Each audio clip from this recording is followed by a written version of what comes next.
Hello and what is up, YouTube? It is I, G3Iron, your balding bearded buddy, back to talk some Path of Exile for Settlers of Kalguur, and today we're going to feature our first economic discussion of the League. I'm going to start today by saying we've got 3 different Reddit posts that we're going to take a look at and a couple of different comments, and I'm going to give you my first 2 cents overall. First, overall, it feels like loot is not dropping as frequently as maybe some other leagues. For those of you using the Ring MTX that tracks your drops and your loot picked up off of the ground, at least your currency loot picked up off of the ground, you're probably noticing that overall you're getting less loot from the base game dropping items. And that's just the reality of the situation, whether you're playing solo self-found, whether you're playing trade, whether you're playing hardcore, whether you're playing alone, or whether you're playing in a group. In general, it feels like there's just less loot on the ground. So that's the first part of this discussion. I think it's pretty much confirmed. I think you can hear many different voices in the community saying this, whether it's players who are big-time streamers, whether it's players just giving small anecdotes, whether it's players who have no life since the league launched, or whether it's players who are relatively casual and who are just now progressing through the campaign a little bit less than a week into the league. Either way, it seems like less things are dropping. That being said, my opinion on this is that that's actually okay, because we've got more opportunity now to generate currency and make currency now while we're actually not killing monsters than we've ever had before. That's primarily through the King's March mechanic, and then also through the mechanic of the Faustus auction house, which there was a lot of players who were complaining upon release. Not a lot of players. There was a vocal minority among some folks who were saying, oh no, this is going to kill the hideout warrior thing, and it's going to kill just sitting in your hideout and flipping. It's going to kill a whole bunch of different ways to make currency, whether you're at low, mid, or high tier flipping or trading. The reality is there's actually now more opportunities and more techniques for arbitrage trading and for a whole bunch of other different kind of ways to generate currency using all unbugged ways, all legitimate ways to trade, whether that's with the auction house, in-game for currency, for div cards, for all sorts of things, and still to interact with the Path of Exile trade website as you would like. So that's kind of where we're at. Those are my 2 cents. Let's get into what other folks are saying. So here's Melodic Temperature 72. Melodic Temperature 72 says, I love the league, but the base loot feels awful right now. Yeah, I'm really enjoying the league mechanic. It's really fun managing a town and the league in general, but the loot feels terrible outside of tile loot. The base loot is just so scarce. Coupled with the fact that they nerfed rare mob explosions, scarabs, and even ghosts, it feels like Calandra League. Affliction mechanic? Want to make the mobs tougher but get nothing? We gotcha. I really believe there needs to be a patch addressing this. The top post on this comment is from a player who shares some of his stash tab currency, and he says, I really wish I could farm currency outside of Sanctum. 99% of this was made in Sanctum. My juiced tier 16 200 quant with 12k yellow wildwood juice gave me 5C. Meanwhile, average third reward room on Sanctum pays out for the Forbidden Tome and profits you. Another player brings up not just currency, but items, saying, I've noticed another thing. With well-rolled rares from the boats, picking up rates from the ground is again pointless, especially in trade, but I'm SSF. IMO, that's good because picking rares off the ground is terrible design when so many drop. I'd be happy with replacing all gear in maps with some currency. Now that's a fascinating concept. If you never dropped a base item, but you had to purchase them either through an NPC, or you got them through Kalguur, or you got them through another mechanic, through Heist, through something else, would you make that trade? That, I feel like, is a great discussion question. Would you make that trade of never having another rare item drop for you, but you can still craft, because you can still make those items, but instead of rare items dropping, you just get currency? I personally feel like that's a pretty good question. I feel like there's good tension in that question about whether or not you want to be able to have rare items drop and you pick them up and you actually have progression and a new experience and a new option for your character. But for the vast majority of players, I feel like that only really happens during probably the first few acts of campaign, especially if you're playing Trade League. Generally speaking, even if you're playing solo self-found, you're just looking for bases at a certain point, even as you progress through the campaign, and then you're going to craft on it to make it fill out whatever stats you need for your particular build. So I think that's a pretty good question. Would you rather still have rares that drop and, 1 in a billion is an update for you? Or Would you rather have it so that way there's no rares that drop and you just get a little bit more currency? For me, it doesn't matter right now because there's so many trades going on that are so profitable. Like, I need to turn my filter like way up and just collect gold and just keep flipping in the auction house. Anyway, we'll talk about that later on, maybe next week at some point. But on to our next discussion point. Vixen writes, less loot is better than FOMO of breaking the game with a strat that gets nerfed 3 days later. This is a great point that speaks to oftentimes the pattern of league launches and league release is that there's some strategy that's really awesome. You got to take advantage of it and get to maps like within the first day or two. And then you just need to spam whatever that game breaking thing is. And then GGG patches it on Monday. And all the players who actually eventually get to maps by Monday and for the whole rest of the league feel like they missed out because they weren't taking advantage of whatever that FOMO loot strategy was for opening Friday, Saturday, and Sunday. So this is a really, really interesting post. To get it out of the way, I personally agree that loot needs to be better. At the same time, I am glad that I am 2 days late for a broken strategy that warped so much of the economy that it is now expensive to run it. Because every single league from Calandra until now, there was an exploit to make you rich quick. By the way, it was going on even before Calandra, just FYI. This is like a long-term thing. This is a long-term relationship with GGG. Okay, because there was an exploit to make you rich quick, and now there isn't. Your favorite, the most broken strat thumbnails are not going to be this catchy this league, nor would I want them to be, referencing players talking about broken strategies on YouTube.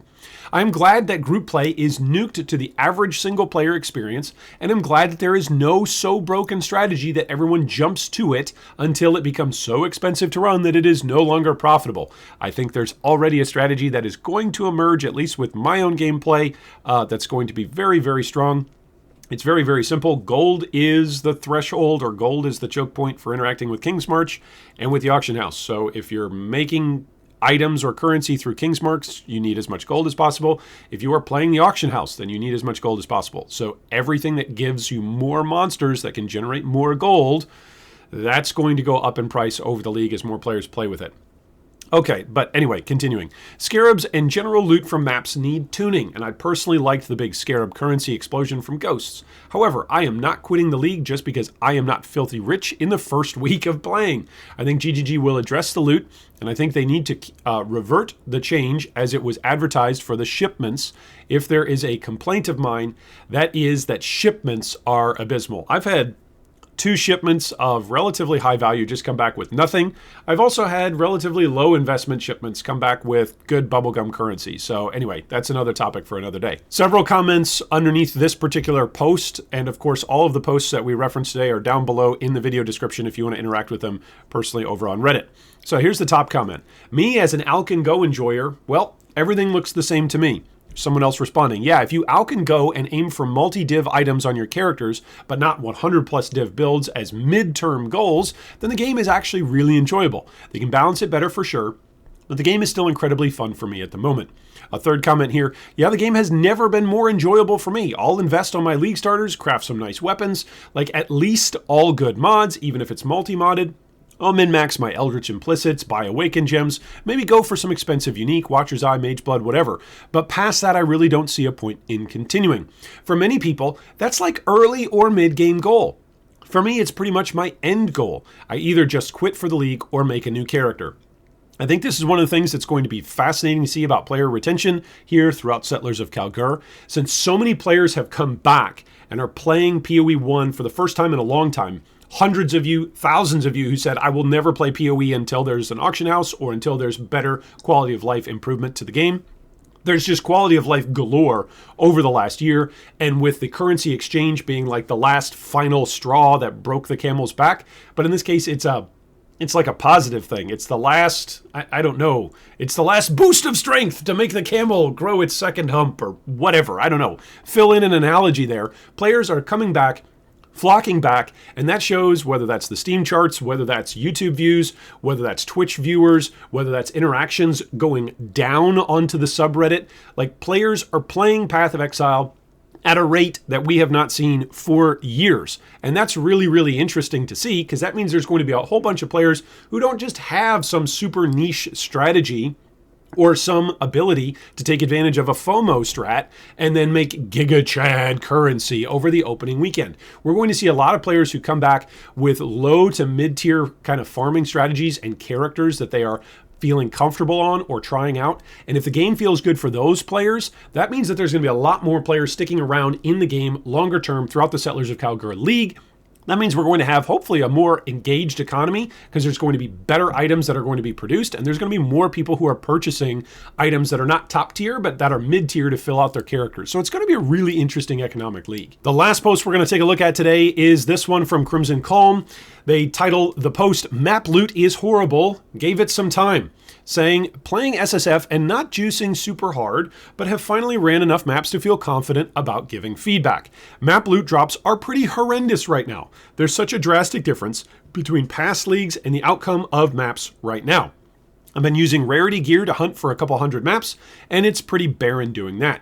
I'm not comparing it to tier 17s or Giga Affliction. I'm using my overall comparison from the previous leagues when they initially launched Meticulous Appraiser. I'd imagine it's due to the changes to Exiles and Tormented Spirits. Overall, not sure, but I don't think pure mapping is in a good place. Things shouldn't be free, and I'm not even saying better uniques need to drop. Just that stuff needs to drop in general. Maybe I'm alone here, but I would love to hear from other people's experiences. Perhaps I'm unlucky. The top comment on this post responds, I ran like 30 formed rotations. I have gotten more Maven chisels than I have normal chisels. I'm full clearing the maps for more bosses to be spawned in. Nearly all the drops I get from the map are the boss room, maps and frags, maybe 1 or 2 scarabs, and a bunch of bubblegum from Expedition. Pretty sure chisels just don't exist right now unless you red alter force the drops to happen. It's an absolute joke. At endgame, you should be able to be close to self-sustaining tier 16 mapping, chisels, alks, scours, vols, map drops. I understand them not wanting us to just pump out divines and scarabs, but some loot would be really nice. Here's the other example underneath it. 5 maps, Keurig mission, buy 20 chisels, and repeat. That's the solution to this. And this is one of the things that I think we all need to keep in mind.